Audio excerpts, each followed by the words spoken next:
Papunta nga kami ng supermarket kanina. Sakto may naisip akong pangbaon ng kapatid. Naku, tsak, magugustuhan nyo to. 3 to 4 ingredients lang, sobrang daling gawin. Kaya nga ito, dali-dali na namin binili yung mga kailangan namin. Sakto, mahilig ka ba sa pasta? Sobrang dali lang nitong gawin. Wala pang 15 minutes, may masarap na merienda ka na.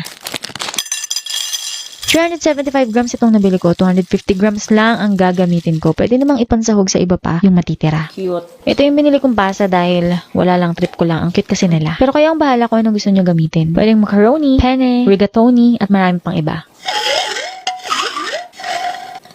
Second ingredient natin na evaporated milk. Hindi ko nga nabaon yung abrilata dito sa Bulacan, kaya naman kutsilyo muna ang pambubukas natin para paraan. Buti na lang nabaon ko itong aking induction cooker. Syempre, yung link nasa description box or sa comment section. Naku, tamang-tama kung tamad kang magluto para sa'yo to kasi mabilisan lang to at madali lang talaga tong gawin. Namili nga kami kanina ni Kelvin kung anong iba pang gagamitin natin. Itong si Angel na lang yung pinili ko kasi 12% more daw. Oy, hindi po to sponsored, Angel. Beken.